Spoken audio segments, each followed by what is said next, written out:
there, everybody. I'm so glad you're here this morning. Do you guys like to play catch?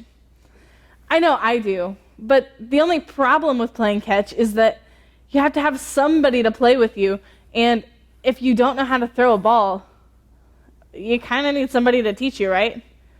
I'm sure a lot of you guys have already had your parents or a coach or somebody teach you how to play catch, but it doesn't take away the fact that you have to have someone to play with you. And it's kind of the same thing with being on God's team. We can't be on God's team by ourselves. We need other Christians to help us do that. This morning, we're going to learn more about that right after we sing this next VBS song. So stand and sing with me.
Good job, guys. You can have a seat. If we're going to be on God's team, we can't do it alone. It's just like playing baseball. You can't play a baseball game by yourself, right? If it's just you and some equipment and a baseball diamond, that's not going to go very well, right? And it's the same thing with following Jesus, with being on God's team. You can't do it alone. You have to have other Christians around you. In our story today, we are going to hear about a woman who found herself a mentor, somebody who had been a part of God's people for a long time, who could help her be on God's team. Let's check it out.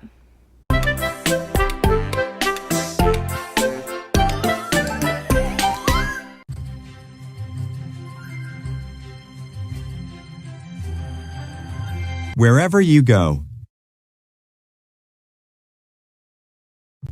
A famine came to Israel.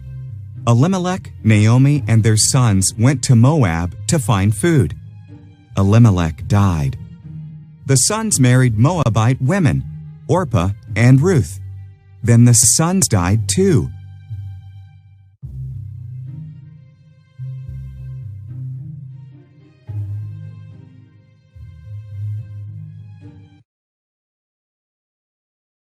The three women had no husbands. When the famine in Israel was over, Naomi decided to go home. "Stay in Moab," she said to her daughters-in-law. "It's your home."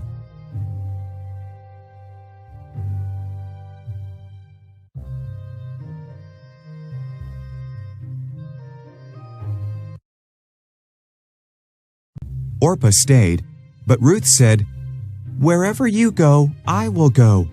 Your people will be my people. Your God will be my God." Together, Ruth and Naomi went back to Israel.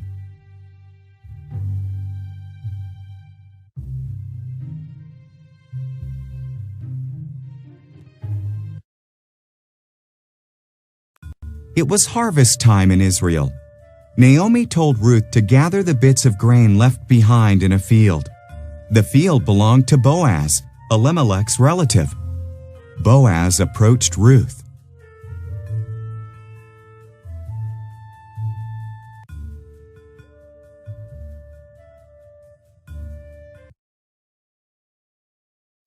"You were very kind to Naomi," Boaz said. "Leaving home must have been hard. May God bless you." He gave Ruth food and told his workers to watch over her.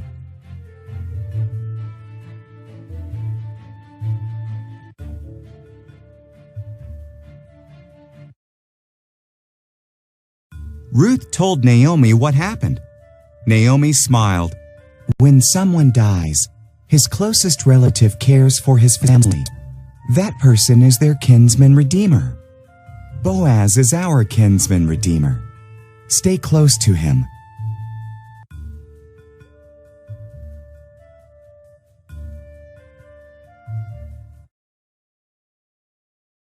So Ruth stayed close to Boaz. He liked her more each day. Boaz bought Elimelech's land and took care of Naomi and Ruth. Then he asked Ruth to marry him.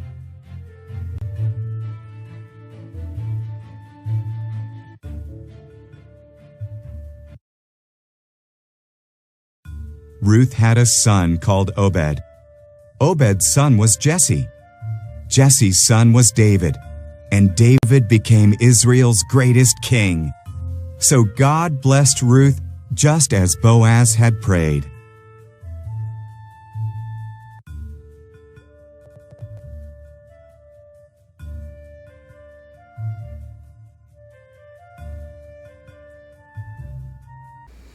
Wow, what a cool story. Raise your hand if you've heard that one before. Yeah, I thought so. It's kind of common. And in our story today, we met 3 women who had just lost their husbands. That means that they're widows. And in Bible times, that means that they were going to have a really hard time taking care of themselves, because usually men are the ones that went out and did the work then. So Naomi, one of the women, she decides that she's going to go back to her homeland where she might have some family and there might be some work for her and even a place to live. And so she decides she's going to go back to where she's from. But one of the other women, Ruth, she decides she's not leaving Naomi's side. She's going to stick with her no matter what. She's going to help take care of her. And this lady is actually Ruth's mother-in-law. So it was her husband's mom. And so Ruth and Naomi, they go back to this homeland, and Ruth finds some work and is taking care of Naomi, and it's great. And she even meets her husband there, Boaz. Funny enough, Boaz and Ruth actually end up being the great-great-great-great-great-grandparents of Jesus. That basically just means they're Jesus' ancestors. But in our story today, I want this to stick out to you. Ruth sticks with Naomi and helps take care of her. Ruth knows that Naomi needs someone to help take care of her, and so she does that. She takes that role on. As Christians, we need to do the same thing. We need to take care of each other. We need to learn from each other. We need to stick with each other. And for you guys, that means finding an adult who has been on God's team for a while, who has been a Christian for a long time, who can help you, who can pray with you, who can help you understand what the Bible says, and who can talk to you about your relationship with God. Those 3 things are really, really important. And so this morning, I want you to remember that if we're going to be on God's team, we need to find a mentor. Now stand, and we're going to sing another VBS song.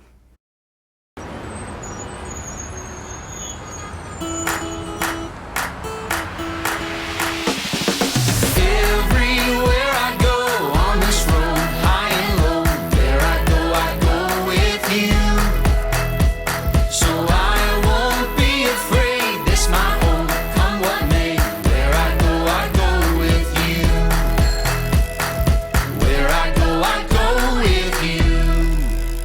There's a spirit I cannot contain. There's a spirit I cannot contain. The same power that raised Jesus up from the grave. The same spirit I cannot contain.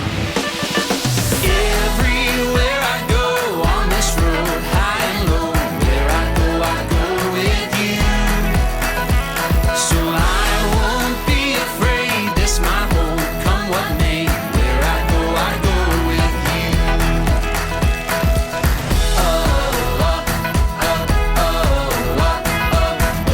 I go with you.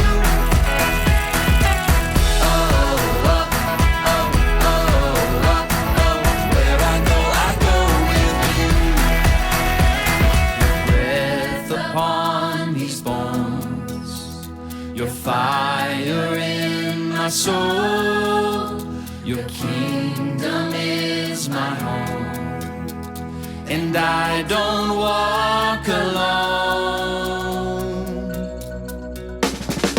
Everywhere I go on this road, high and low, where I go with you.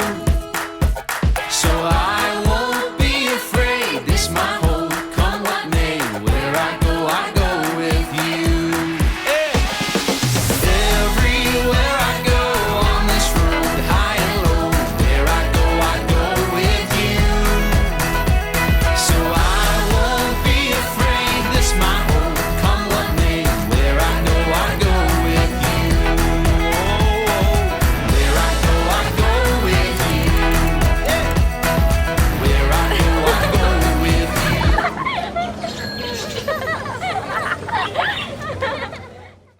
Good job, guys. Don't sit down yet. We are going to read our memory verse together. So stay standing and read along with me on the screen. Are you ready?